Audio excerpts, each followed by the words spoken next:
Certainly the tendency is for people to focus mainly on the person with an alcohol and drug problem.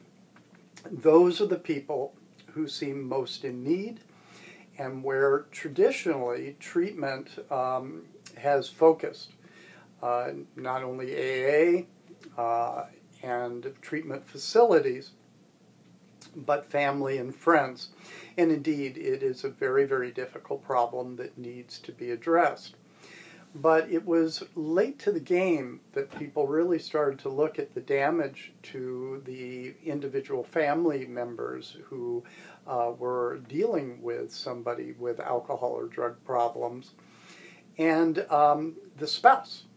The spouse was in turmoil. In fact, what I believe is that codependence kills.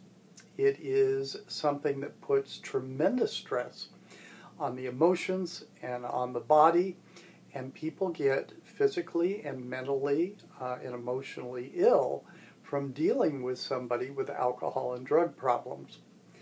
They very often feel that it's their fault, that somehow they drove them to some kind of substance, or that they should have been able to stop them once they started, or that they just didn't see it in time.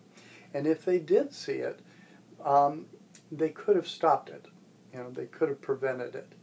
All those things are simply not true. The fact of the matter is somebody who uses because they choose to use. Yes, they might have a chemical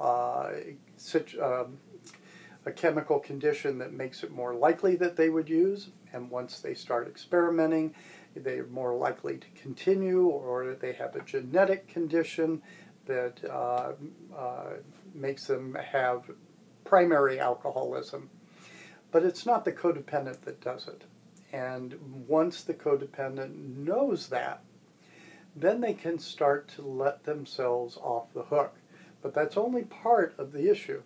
They also have to figure out why they were codependent in the first place. And usually that's because they were trained to be codependent in their own family of origin and in the society that we live in.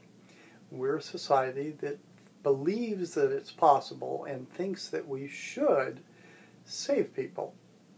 Well, saving people is not possible. People save themselves.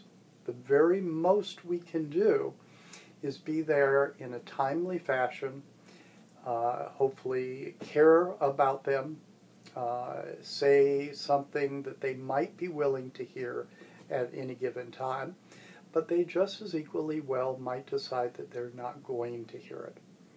And so once the codependent realizes that they have a problem that is just as serious as the alcoholic or drug addict, then they can begin to take steps to really seek out help and take care of the problem. And what I would suggest is a 12-step program. CODA would be a good one.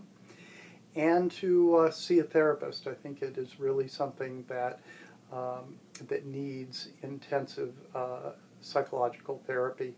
And if that's done, then people can really turn their lives around, detach, learn to love in a less addictive fashion, and realize where their boundaries are and what exactly they are responsible for, and also exactly what they're not responsible for.